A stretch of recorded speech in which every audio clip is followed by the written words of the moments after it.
Ya, selamat sore sahabat. Di video ini saya akan mencoba keyakinan saya. Jadi ceritanya gini ya, saya kan udah merasa advance di HTML5, sok-sokan. Enggak, saya udah kepengen pindah teknologi aja. Jadi udah 2 minggu ini saya itu belajar namanya React, ya, React.js. Nah, jadi beberapa kali ada perdebatan sama temen. Jadi apakah React itu harus menggunakan Node.js atau tidak untuk menjalankannya? Saya yakin tidak, karena pada dasarnya React itu adalah JavaScript. Mau gimana pun React itu JavaScript. Artinya dia dijalankan di sisi klien, dijalankan oleh browser. Artinya yang penting si file React-nya bisa terkirim ke klien, maka si klien akan menjalankan si aplikasi React tersebut. Itu menurut saya seperti itu ya. Tapi saya belum mencoba. Makanya saya ingin mencoba ini. Apakah memang benar React itu tidak butuh Node.js? Itu seperti itu. Oke, kita langsung aja ya. Kita bikin apa? Eh, kita bikin project abal-abal. Kita new project ya. Saya menggunakan WebStorm karena yang udah nyaman aja lah, udah kebiasaan pakai Pijam ya. Interface-nya kan sama. Kita coba test build.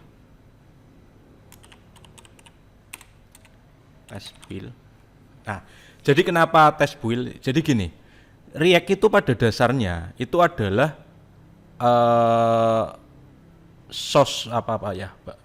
Pokoknya kode JavaScript yang dikompil menjadi apa? Menjadi JavaScript lagi sebenarnya. Jadi React itu kan menggunakan next gen JavaScript lah, katanya seperti itu, ng JavaScript, yang artinya banyak dari browser itu belum support untuk mengeksekusi ininya dari React, apa, kode-kodenya React.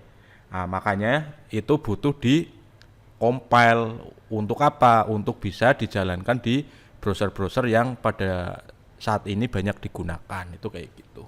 Intinya kayak gitulah. Intinya kayak gitu. Kita create. Oke, kita tunggu ya. Kita tunggu si project create-nya dibuat.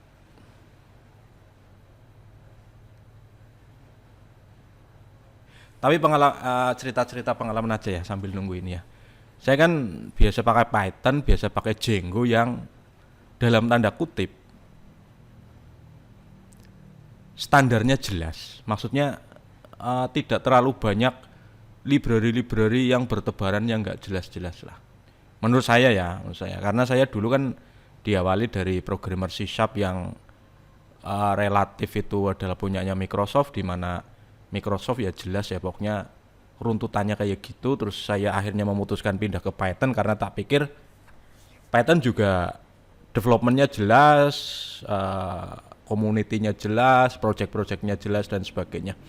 Sampai akhirnya 2 minggu ini saya belajar React dan saya kaget. JavaScript ternyata standarnya banyak sekali nggak jelas. Ada lagi Gatsby, ada lagi Next.js, ada lagi npm, ada lagi npx, ada lagi Yarn. Aduh, ini yang dipakai yang mana? Kayak gitu loh. Jadi ketika saya udah beli dua apa namanya? Udah beli dua ini sahabat, dua template di Them Forest, dan dua-duanya saya belum bisa ngompel saudara, karena satunya pakai apa, ininya pakai apa dan sebagainya. Ndak saya mumet. Asli aku ragu pusing. Tapi ya udahlah, mungkin karena saya baru belajar segitu ya. Jadi mungkin belum terlalu ngerti bagaimana uh, menjalankan atau mengkompilasi atau menggunakan React itu sendiri. Oke, kita ini dulu ya, memperkenalkan React itu apa sebenarnya, sepemahaman saya. Oke, jadi kalau kita bikin project React yang template dari apa namanya, dari WebStorm, ini kurang lebih isinya kayak gini. Node modul itu isinya itu adalah library-library yang dibutuhkan oleh si project ini. Lah, node modul itu diinstal berdasarkan pada paket.json. Ya, jadi di sini ada dependensi nih, testing macam-macam ya. Di sini ya. Nah, dependensi ini ketika diinstal ya, pakai npm install lah kayak gitu. Ini kan di sini bisa ya npm install. Maka dia akan mendownload paket-paket yang dibutuhkan oleh si project ini. Di sini berarti test build ya. Nah, kenapa di sini cuma 1 2 3 4 5 6 tapi ternyata di sini banyak banget ya? Yaitu karena dependensinya. Saya nggak hafal mana-mana aja yang dibutuhkan. Pokoknya ini dependensi dari paket-paket ini. Oke, terus kedua kita punya direktori public, di mana direktori public adalah direktori yang diakses ya secara publik. Ini direktori berarti adalah bisa diakses oleh semua orang ketika dijalankan si reg-nya itu. Apa si environment-nya ini dijalankan. Nah, di sini ada folder src. Itu kayak gitulah. Oke. Saya sebenarnya belum mengetahui secara pasti dari mana si project React ini bisa mengetahui main functionnya ya, atau entry point-nya itu ada di file index.js. Saya nggak ngerti. Pokoknya intinya kayak gitu, bahwa entry point-nya itu adalah ada di file index.js. Terus index.js itu menjalankan apa? Nah, dia melakukan render ya dengan kode JSX yang seperti ini. Nah, reg strict model lah pokoknya kayak gitu. Di sini ada app. Jadi di sini pasti ada fungsi yang namanya app. Terus di sini ada dokumen get element by ID. Nah, terus kita cek dari sini aja dulu. App itu apa? App itu ada di sini. Ya, kita coba declaration. Nah, ada di file ini ya berarti. Mana? app.js ya. Nah, app itu adalah fungsi yang melakukan return value, menampilkan div bla bla bla bla. Di sini nanti ada ini ya, ada edit macam-macam nanti kayak gitu, reglen. Nah, si fungsi app ini dijalankan di sini oleh file index.js. Nah, setelah dipanggil si index.js itu akan ngerender hasil dari yang ada di sini ya ke dalam dokumen get element by id root. Lah, get element by id root itu siapa? Itu ada di file index.html. Nah, di mana? Di sini. Jadi artinya sebenarnya dia ngeksekusi file index.html. Iya, makanya kenapa kita juga bisa memanggil kayak bangsanya nih apa? Link kayak gini atau JavaScript itu di bawah dari file ini juga bisa. Pada dasarnya seperti itu. Pada dasarnya. Bahkan kalau kamu bikin reg from scratch ya, benar-benar dari awal, kamu akan memanggil CDN dari reg, JavaScript-nya ada di sini. Coba ya, kita cek CDN React.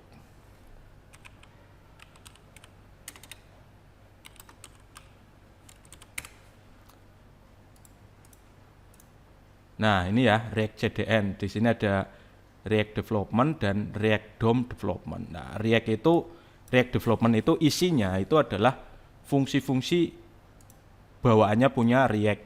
Nah, React DOM itu fungsi-fungsi punyanya React yang untuk administrasi DOM. DOM itu kan punyanya JavaScript ya. Apa sih DOM? DOM itu adalah dokumen objek model, intinya seperti itu. Jadi ketika kita katakanlah di sini punya div, ini kita bisa memanggil div-nya dan bisa memanggil div ini ya objeknya dan memanipulasi data di dalamnya. Intinya kayak gitulah DOM lah. Intinya seperti itulah. Si React itu ya sebenarnya JavaScript murni kayak gitulah pokoknya intinya. JavaScript murni. Cuman ini kan menggunakan katanya itu adalah next generation dari JavaScript. Itu kayak gitu. Itu kenapa akhirnya kita mengenal namanya JSX lah.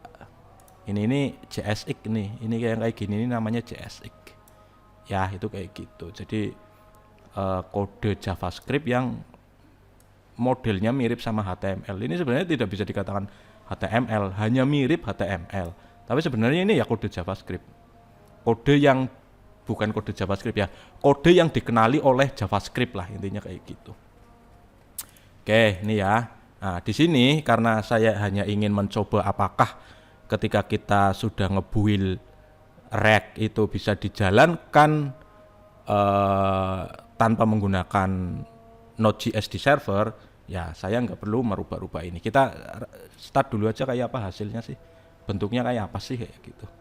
Bawaan dari si siapa namanya ini, si WebStorm.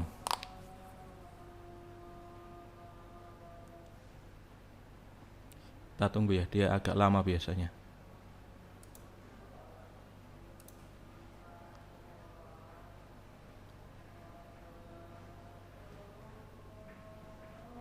Nah ya, kurang, alhamdulillah. Ini kurang lebih kayak gini ya bentuknya.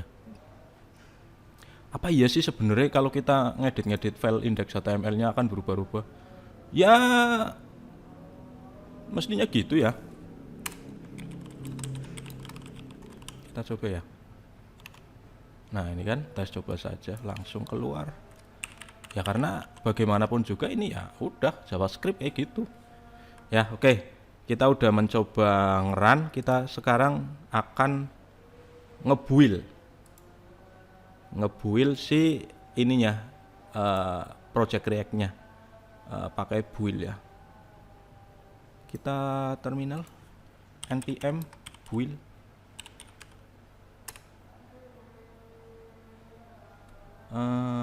run build.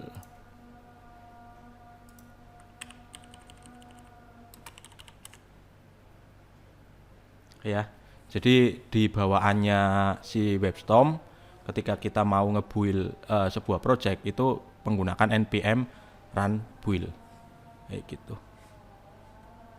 Kita tunggu sampai selesai. Udah selesai ya ini ya, ngebuildnya udah selesai. Nah dia akan keluar folder namanya build. Nah folder build ini itu adalah hasil dari kompilasi si project React ini. Ini adalah indeksnya ya, kayak ginilah kurang lebih manifest nih ya, dia manggil macam-macam loh ya, yang ada di sini semua. Artinya ini adalah di sini itu adalah static page-nya atau aplikasi sih dari React ini yang test build ya. Kita coba ya. Saya udah punya domain namanya hendrawan.brebeskap.go.id ya. Kok bisa ada di Brebeskap? Ya, saya kan namanya itu menggunakan kewenangan. Lah aku admin ya aku bisa bikin lah. Oke, kita coba kirim ya. Ini saya hapus ya. Ini kan yang ini ya, nama saya Hendrawan. Apa iya? Iya. Kita refresh tuh kan. Kita hapus aja ya. Kita hapus.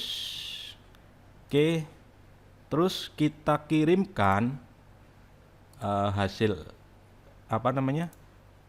Hasil kompilasi ini ke dalam sini. Kita coba. Saya terus terang belum pernah ini. Ini kan namanya asumsi ya. Namanya asumsi bahwa saya punya asumsi secara teori harusnya bisa karena bagaimanapun juga React itu adalah JavaScript. Jadi ketika yang penting servernya bisa mengirimkan aplikasi file-file JavaScript yang dibutuhkan, maka harusnya JavaScript itu bisa dieksekusi oleh browser. Oke ya, kita coba. Oke, ini kita harus baca basmalah. Bismillahirrahmanirrahim. Teorinya yang benar. Nah, jalan. Ya, jalan.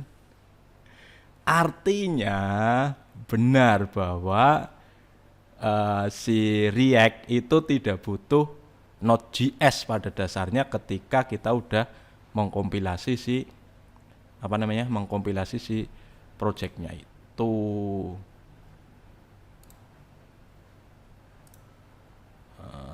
Kayak gitu intinya. ya. Tuh. Susah kan dibaca? Susah lah, ini hasil kompilasi. Ambulah orang ngerti. Jadi begitu sahabat. Jadi kita udah membuktikan ya bahwa React itu bisa dijalankan tanpa menggunakan Node.js. Begitu. Terima kasih, semoga bermanfaat. Assalamualaikum warahmatullahi wabarakatuh.